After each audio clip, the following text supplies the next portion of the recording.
Mitraaya namaha.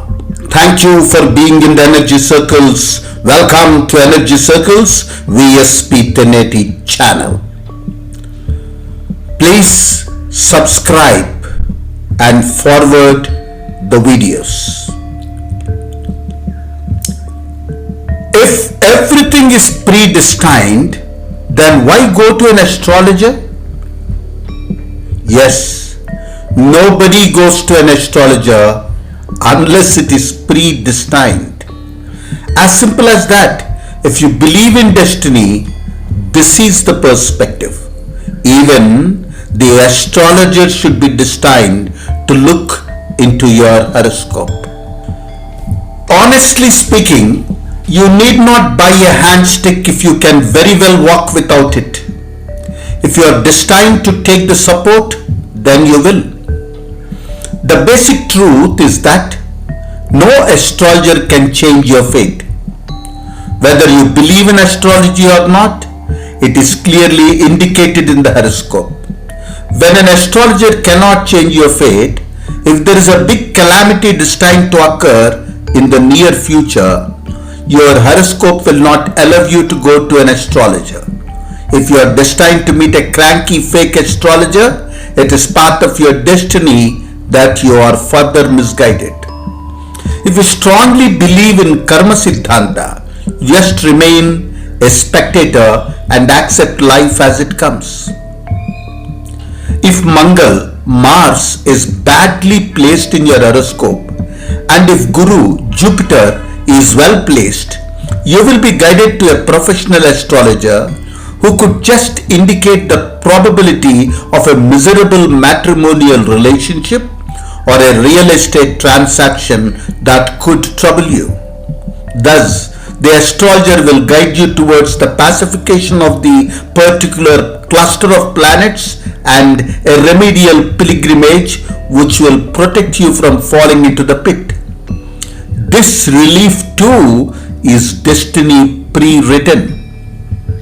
If Buddha, Mercury, is badly associated with a Nicha, debilitated Ravi, the sun, the career prospects could be blocked and the astrologer might choose to guide the native to shift, change or transfer from one place to another, preferably a foreign country.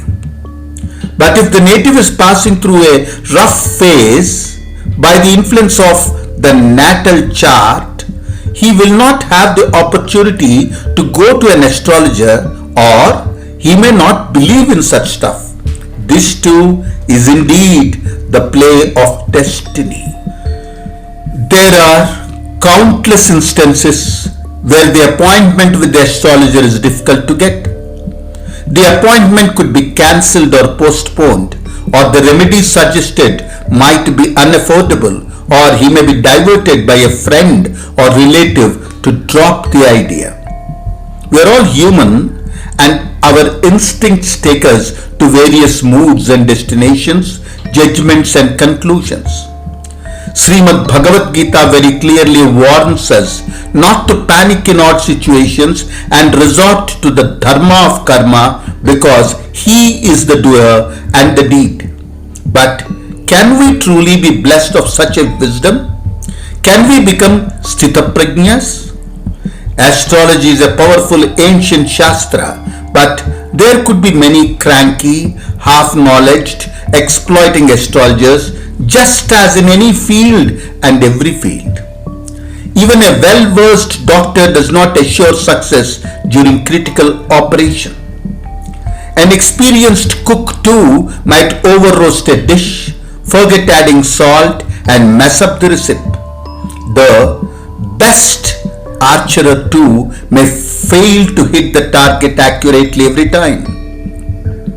Astrology is powerful, and it is so powerful that the very astrologer is influenced by a bad looks of a planet in his horoscope that he wrongly concludes his prediction, thus justifying destiny. Astrologers cannot claim to be point blank accurate because he might be analyzing a wrong horoscope which is derived by inaccurate birth details. Thus, many stalwart personalities in astrology never make blind, overconfident statements.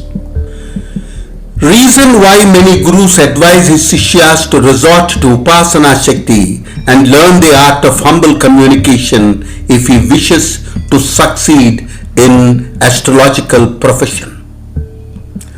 If the native has to pass through a miserable time, if he has to fight more tougher battles, the Shani Saturn or Rahu the dragon's head will complicate the prediction.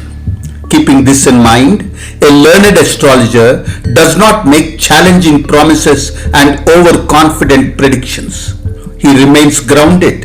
He does not frighten his client. When you are sure that you cannot change the fate, why do you blackmail, frighten or dishearten the native? This is the first code of discipline given by learned gurus to their students. An astrologer can fail in his prediction if he is habituated to use foul language, threatening remarks, harsh talks, and egoistic approach. A good astrologer should never talk about anybody's horoscope or predictions to a third person. Confidential consultation is very much essential. If it is again the game of Kuja dosha, Kala Sarpa dosha, or Kalatra dosha, Sade Sati, and other odd combinations in either of the horoscopes, the accuracy is lost and destiny prevails. Oh, astrology is a very elaborate subject.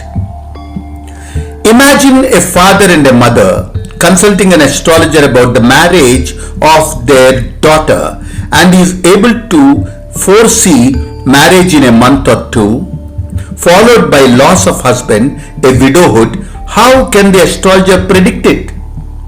In such situations, the planets cleverly mask the minds and develop misfaith in astrology. The client will be never able to meet an astrologer. Remember, astrologers cannot change the fate. They can relate to incident based on planetary influence. They don't see a detailed video of the future. Hence, it is a route map, not to scale. Don't ever blindly follow astrologers as miracle makers. This is going to take you to wrong corners.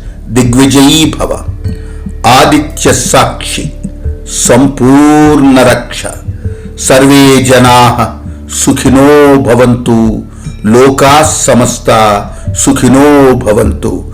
Om Shantihi, Shantihi, Shantihi. Hari Om Tat Sat.